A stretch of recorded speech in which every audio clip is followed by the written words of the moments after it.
Merci, c'est Ahmed. Je salue la salle. Bon, cette mission est très difficile de parler avec mes deux professeurs, donc si Neji Bakouche ou si Faisal Derbel, et surtout que je ne suis pas prévue au départ sur ce panel, mais je vais essayer quand même de compléter certains points par rapport à ce qui a été dit pour ne pas se répéter.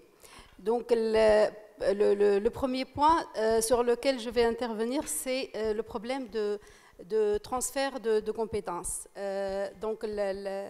Le code des collectivités publiques locales a prévu un transfert de compétences pour les collectivités locales, mais ces transferts de compétences sont accompagnés par un transfert de moyens.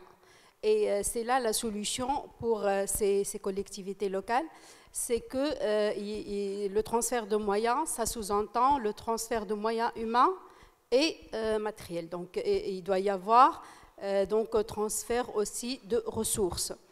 Le problème des collectivités locales actuelles, c'est un problème d'équilibre financier. Elles sont certaines où la majorité sont endettées. Et donc, l'État, un préalable a été fait, c'est de prendre en charge les dettes des collectivités locales pour les mettre sur le même pied d'égalité. Donc, il y a déjà un niveau qu'il faut que ces collectivités locales soient au départ dans la même situation, donc pour pouvoir accéder par la suite au financement de leur budget. Les budgets des collectivités locales seront donc votés à l'échelle locale et seront préparés de manière participative. Donc même les choix d'utilisation des moyens mis à la disposition de la collectivité locale, ce sera le choix des élus. Donc, et bien sûr, avec la participation de la société civile. Là, je veux intervenir sur deux points. Si Faisal a bien précisé que la pression fiscale, elle n'est pas du ressort des collectivités locales, et bien sûr, ça, c'est la Constitution qui l'a prévu, donc c'est l'article 65 qui a réservé les prérogatives de création et de fixation de taux de taxes ou de redevances au pouvoir législatif. Mais les collectivités locales peuvent améliorer leurs ressources par d'autres moyens, notamment le suivi des concessions. Donc les recettes ordinaires qui reviennent aux collectivités locales par les loyers ou les concessions des propriétés qui sont à leur disposition. Le deuxième créneau sur lequel peuvent travailler les collectivités locales, c'est le recours à d'autres modes de gestion qui est le mode PPP.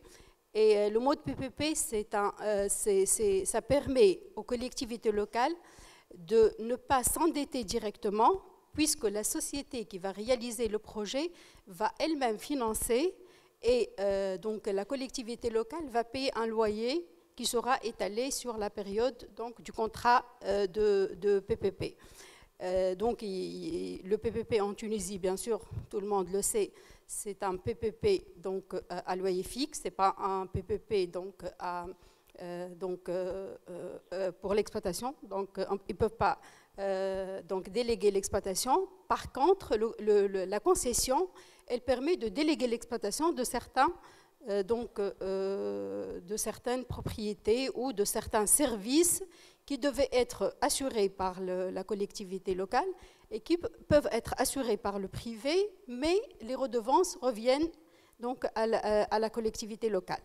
Donc là, c'est les moyens de pouvoir améliorer les ressources de financement pour les collectivités locales sans pour autant agir sur la fiscalité. Parce que moi aussi, je suis de l'administration, mais j'ai toujours le souci de la peur de l'entreprise que les collectivités locales vont se diriger finalement aux entreprises pour financer leurs ressources. Et donc, ils n'ont pas normalement besoin de le faire. Et surtout que ce n'est pas de leur prérogative. Le point sur lequel aussi je veux faire une autre réflexion, c'est par rapport donc, à la fonction publique locale ou donc, le transfert de compétences, le transfert de moyens humains. On a commencé donc la réflexion pour inciter c'est-à-dire les fonctionnaires c'est-à-dire à être réaffectés dans les collectivités locales ou dans l'administration territoriale de manière générale par peut-être l'institution d'un moyen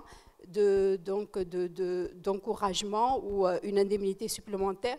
Mais déjà, par exemple, la Cour des comptes et le tribunal administratif qui doivent être donc, territorialement déconcentrés ont déjà commencé. Donc, on a les représentations de la Cour des comptes et du tribunal administratif au niveau des régions. Et ça aussi, c'est un préalable qui a été fait. L'ENA aussi a commencé à faire des cycles donc de cadres supérieurs destinés pour l'administration locale. Donc ça fait, je crois, 2 ans qu'on a commencé, ou un peu plus. Donc je ne sais pas, c'est 2 ou 3 ans. Donc c'est les dernières promotions. Il y a des promotions dédiées pour les collectivités locales. Et donc ça va être donc, plus concentré les prochaines années pour accompagner donc, cette décentralisation et pour accompagner bien sûr la mise en place des collectivités locales, que ce soit municipales ou régionales. Bien sûr, par la suite, il y a aussi donc, le